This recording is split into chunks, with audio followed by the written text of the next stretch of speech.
Welcome to Story Time.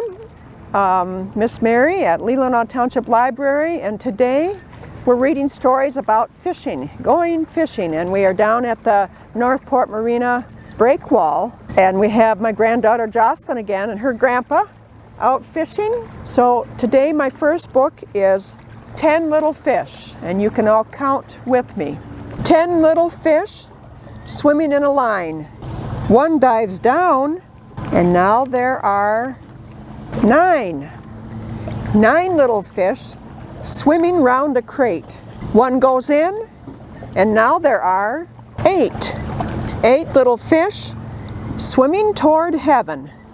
One jumps up, and now there are 7 little fish swimming through sticks. One gets lost, and now there are 6 little fish swimming to survive. One likes to hide, and now there are 5 little fish swimming by the shore. One grabs a snack, and now there are 1, 2, 3, 4 little fish swimming out to sea. One makes a friend, and now there are 3 little fish swimming in the blue.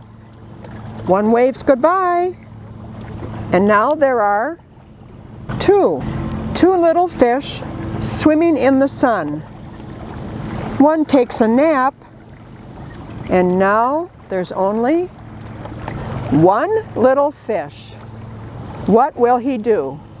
Along comes another fish, and that makes 2 little fish in love with each other.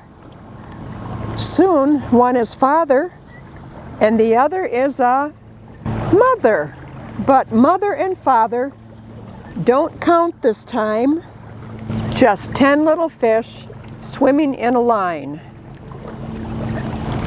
And there they are, 10 little fish. Okay. My next book is Mr. Seahorse by Eric Carle.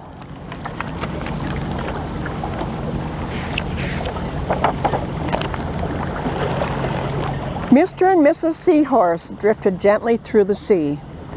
Mrs. Seahorse began to wiggle and twist this way and that. "It's time for me to lay my eggs," she said. "Can I help?" said Mr. Seahorse. "Oh yes, thank you," said Mrs. Seahorse, and she laid her eggs into a pouch in Mr. Seahorse's belly. "I'll take good care of our eggs," said Mr. Seahorse, "I promise." As Mr. Seahorse drifted gently through the sea, he passed right by a group of trumpet fish hidden in a patch of reeds. But before long, Mr. Seahorse met another fish. "How are you, Mr. Stickleback?" asked Mr. Seahorse. "Delighted," replied Mr. Stickleback. "I just built a nest, and right away Mrs. Stickleback laid her eggs into it. Now I am taking good care of them until they hatch." "Keep up the good work," said Mr. Seahorse, and he swam away.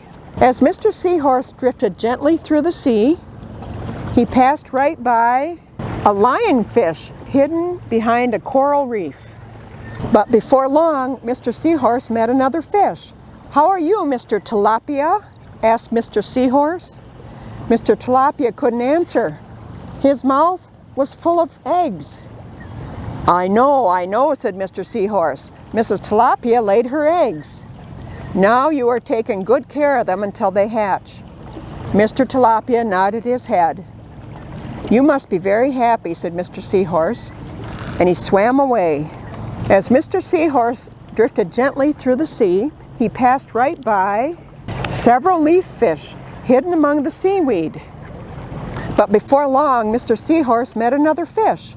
"How are you, Mr. Curtis?" asked Mr. Seahorse.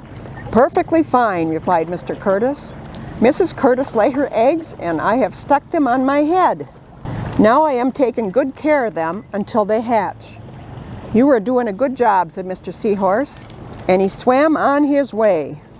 As Mr. Seahorse drifted gently through the sea, he passed right by a stonefish hidden behind a rock.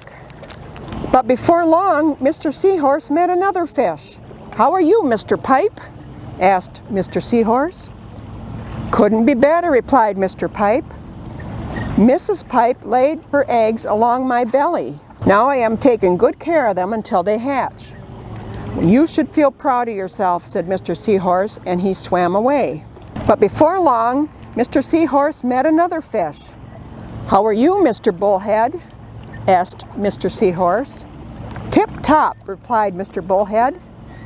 "Mrs. Bullhead laid her eggs, and the eggs hatched, and now I am babysitting." "You're doing a fine job," said Mr. Seahorse, and he swam on his way. The time had come for the seahorse babies to be born. Mr. Seahorse wiggled and twisted this way and that. At last, the babies tumbled from Mr. Seahorse's pouch and swam away. One baby turned around and tried to come back into the pouch. "Oh no," said Mr. Seahorse, "I do love you, but now you are ready to be on your own." That's the end of Mr. Seahorse. My last book is called Fishing at Long Pond by William George. A story of a grandfather and his granddaughter fishing. "Where are we going to fish today, Grandpa?" asked Katie. "Well, I thought we'd row around the edge of the pond," said her grandfather. "Where are the worms?" asked Katie. "We're not going to use worms. Worms are good for sunfish and perch. Today, you're going to catch your first bass with this lure." Grandfather tapped his knuckles against the wooden boat. Knock, knock, knock on the wood. He said, "All fishermen believe in luck," and he smiled at Katie. Grandfather rowed in a steady rhythm, leaving behind a trail of double whirlpools. The oarlocks groaned and creaked. He showed Katie how to trail the lure behind the boat. "If a fish grabs it," he said, "lift up sharply on the rod once. Then let him go where he wants." They passed by some wildflowers. "Can we pick some for Nanny?" Katie asked. "You know, Nanny likes wildflowers to stay right where they grow," said Grandfather. "Just remember to tell her you saw wild irises." Two deer came down to the pond's edge for an afternoon drink. Grandfather stopped rowing, and the boat glided silently. The deer snorted and bounded off through the swamp azalea and the blueberry bushes. An osprey sailed over Long Pond. He was searching for fish. The bird stopped and hovered with quick backward wing beats. Suddenly he dropped from the sky, his feet and sharp talons outstretched below him. Splash!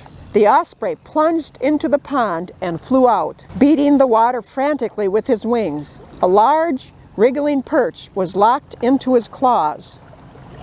"He's caught a fish!" Katie cried. The osprey called loudly as he flew away. "Shriek! Shriek! Shriek!" The rowboat approached a small island. A large Canada goose plopped into the water and swam towards the boat. He honked loudly while bobbing his head. "This goose is angry," Grandfather whispered. "His mate is on the island, sitting on her nest. It's the end of May, and her eggs should be hatching any day now. He does not want us to disturb her. Reel in your line, and we'll row by him." The rowboat glided past an old beaver lodge. The water swirled above the lure. Grandfather smiled to himself. "Get ready," he said slowly in a quiet voice. "You're about to get a strike." The rod tip bounced down and Katie yelled, "I got him! I got him!" Grandfather rowed the boat out to deeper water. The tight line rose to the surface.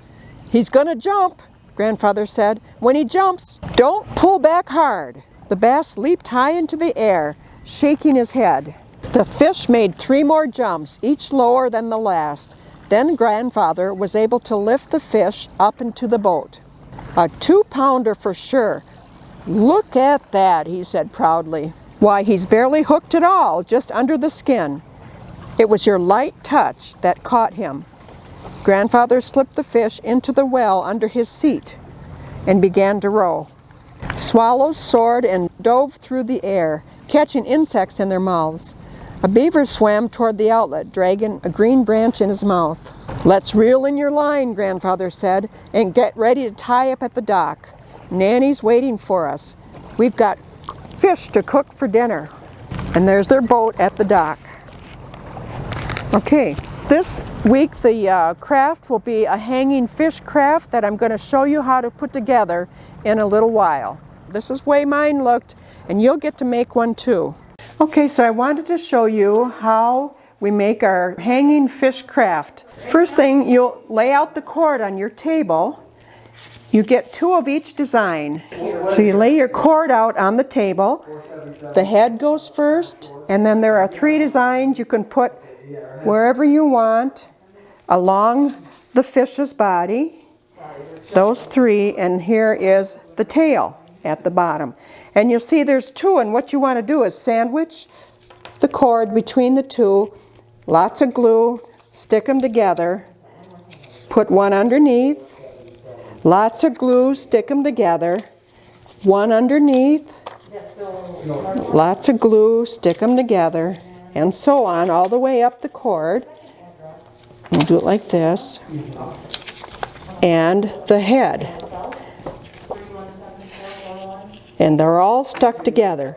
And I'll give you a big wiggly eye to put on his head, and there'll be stickers, and you can use your markers, make designs any part of the body, so that when they're all stuck together, this is what it'll look. You'll have a loop here, and you'll have your fish all put together. I put just a few stickers. You can add more stickers. You can put designs with your colored pencils, with your markers, however you want yours to look. Have fun with your hanging fish. Next week, we're going to read about our good friend Pigeon. The name of the book is The Duckling Gets a Cookie. See you then.